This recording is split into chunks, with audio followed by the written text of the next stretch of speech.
Salut, c'est la CGT. Alors ça y est, mardi dernier, on a enfin été reçus par les employeurs. Et ouais, après 3 semaines de grève reconductible, ils sont enfin rentrés de vacances.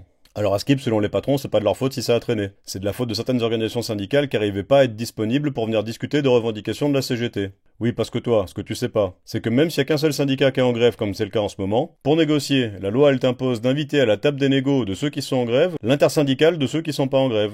C'est un peu comme si au moment de signer un traité européen, t'invitais le Trinidad et Tobago, le Honduras, pour leur demander ce qu'ils en pensent. Mais bon, on n'a pas le choix, alors on fait avec. Bon, on va commencer les négociations.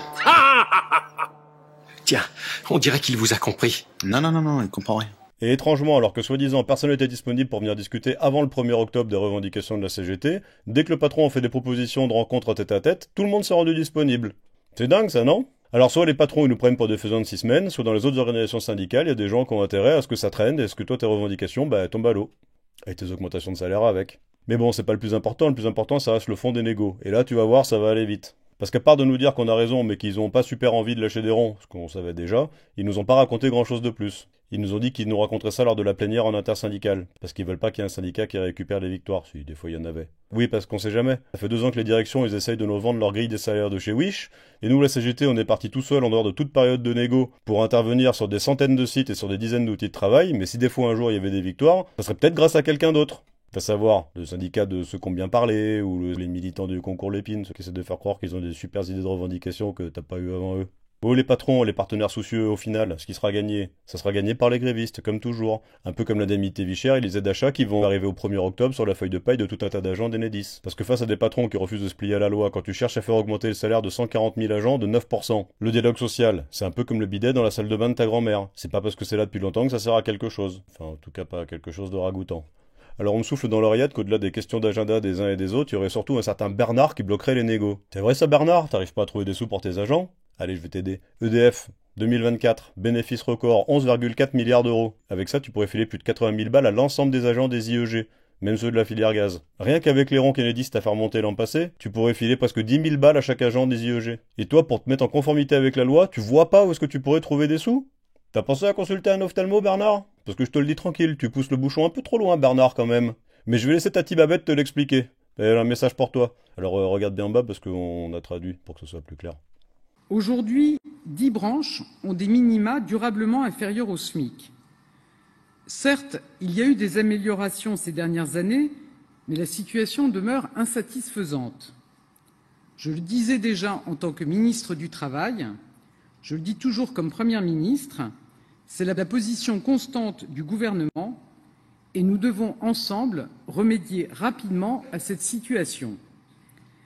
Le ministère du Travail recevra prochainement toutes les branches ayant des minima en dessous du SMIC pour qu'elles s'expliquent sur leur retard.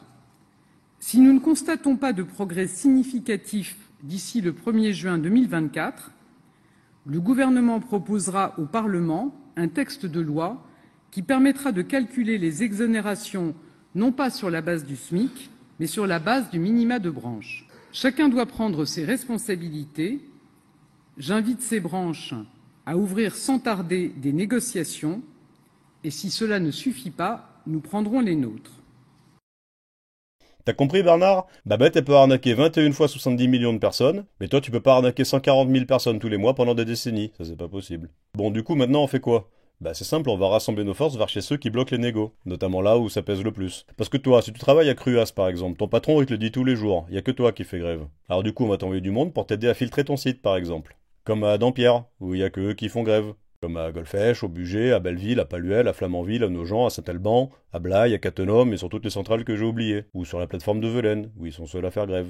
Et puis dans les incinérateurs franciliens de Gennevilliers, Saint-Ouen, Nogent, machin, tout ça, où ils sont tous seuls à faire grève eux aussi. Et puis dans l'hydro, à Grand-Maison, au Chélas, à Moutier, à Fessenheim, à Jouques, à Plombières, à Montpezat, à Broma, à Gare-les-Dents, tout seuls à faire grève les types. Et à l'usine marémotrice de la Rance, seule usine marémotrice de France à faire grève. Enfin bon, il n'y en a qu'une seule en France, mais quand même. Et puis chez les chocolatines là-bas aussi, dans le Tarn et Garonne et puis tous les affluents, tout ça là. Les types ils ont récupéré les voitures de 4 départements et puis depuis ils se promènent comme ça sur les sites, machin. Seuls à faire grève.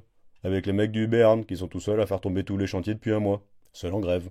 avec ceux qui déconnectent des photovoltaïques et des éoliennes, et puis ceux qui passent les radars en sobriété financière, puis ceux qui dorment sur les sites de travail, et ceux qui ont rencontré des dizaines d'élus pour leur expliquer qu'ils étaient tout seuls à faire grève.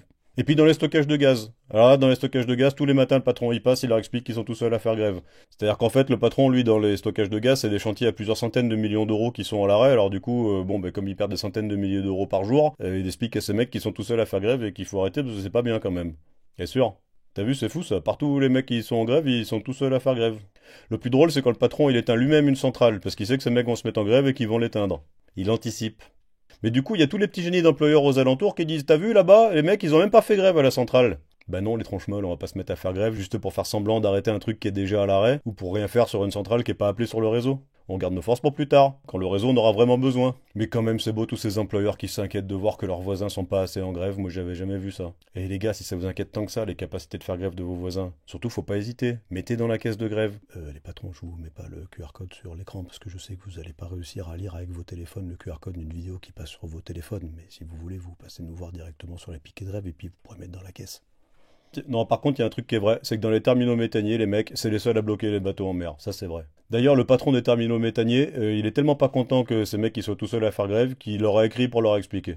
Il a dit oui, par exemple, les mecs EDF ils sont pas en grève, tout ça, et au final, quand on va gagner, on va tous gagner pareil, et ça c'est pas normal, parce que vous aurez plus fait grève, machin. Ah mais Didier, mon bon Didier, ne vois-tu rien venir? Au-delà de tes bateaux qui tournoient en mer et de l'argent des actionnaires qui flamboie en haut de la torchère, à la fin du conflit, quand les copains d'LNJ auront gagné avec les autres entreprises des IEG, ils vont t'amener le reste de l'addition. Parce que Didier, c'est un mec qui sait bien écrire, mais c'est surtout un mec qui sait bien compter. D'ailleurs, au moment où le terminal de Fos s'est retrouvé à Payolle, il a bien su compter que c'était plus juteux de faire venir les camions-citernes pour vendre le gaz qui restait dans le terminal, plutôt que de le conserver en cas d'incident pour sauver le réseau. Et devine quoi? Un incident sur le réseau, il y en a eu un la semaine dernière. Et à qui on a demandé de sauver le réseau? Aux grévistes. Mais Didier, s'il n'avait pas vendu si vite ses réserves de gaz à des gens qui s'enrichissent avec, il aurait peut-être pu contribuer à maintenir l'alimentation en gaz du réseau. Mais il a préféré maintenir l'alimentation en thune de ses clients les plus friqués. Et en plus, il ose nous faire la morale. Mais il paraît que c'est à ça qu'on les reconnaît. Bernard, s'il te plaît, il y a Didier qui est en galère et il en peut plus, faudrait l'aider. Allez les employeurs, on vous laisse avec une petite phrase, celle de Benjamin Franklin qui disait « Le temps, c'est de l'argent ». Bernard, toi et tes potes, vous avez l'argent, c'est quoi? Nous on a le temps. C'est toi qui vois. Allez, à plus tard.